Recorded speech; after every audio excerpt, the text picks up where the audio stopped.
قرآن کریم اللہ تعالیٰ کی آخری کتاب ہے اور سب سے بہترین پیغمبر پر سب سے بہترین فرشتے کے ذریعے سے سب سے بہترین شہر میں مکہ اور مدینہ میں نازل ہوئی ہے، اور اس سے ساری پہلی کتابیں منسوخ ہوئی ہیں، اور قیامت تک آنے والی انسانیت کے لیے یہ کتاب ہدایت ہے۔ بلکہ یہ کہنا چاہیے کہ جیسے انسان کے جسم میں روح ہے، بالکل اسی طریقے سے اس پوری کائنات، زمین اور آسمان، سورج، چاند، ستارے، پہاڑ، دریا، سمندر، خشکی، تری، شجر و حجر،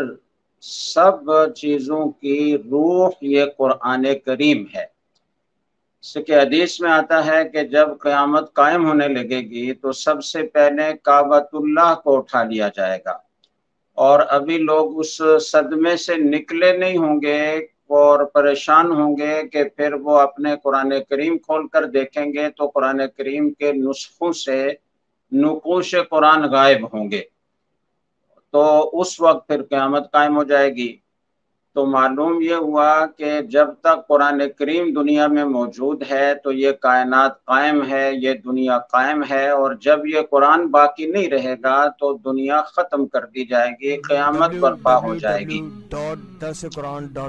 اس عظیم الشان کتاب سے مسلمانوں کا جو تعلق ہے، چاہے وہ عملی لحاظ سے کمزوری کیوں نہ ہو، لیکن وہ ایسا جذباتی تعلق ہے اور ایسا والہانہ تعلق ہے کہ اس قرآن کریم کی توہین اور اس کی تحقیر کسی طرح مسلمان برداشت نہیں کر سکتے۔ یہ تو وہ کتاب ہے کہ جس کے لیے صحابہ کرام نے زندگیاں قربان کی ہیں، اور وہ صحابہ کرام جن کی زندگی میں معاشرے کا ہر گناہ موجود تھا، اسی انقلابی کتاب کے ذریعے سے ان میں تبدیلی آئی، اور وہ ایسے نفوس قدسیہ کی جماعت تیار ہوئی کہ جس نے پھر دنیا کی امامت کی، اور اس قرآن کریم نے بہت مختصر سے عرصے میں اتنا بڑا انقلاب برپا کیا کہ اس کی کوئی نظیر تاریخ انسانی میں نہیں ملتی کہ اتنے مختصر وقت میں اتنا بڑا اور اتنا مثبت اور اتنا مؤثر انقلاب برپا ہوا ہو۔ یہ وہ کتاب ہے کہ جس نے گرے پڑے لوگوں کو بہت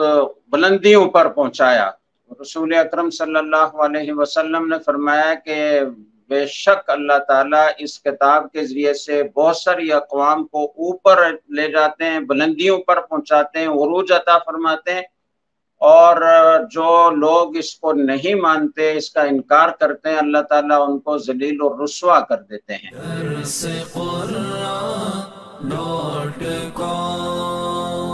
www.darsequran.com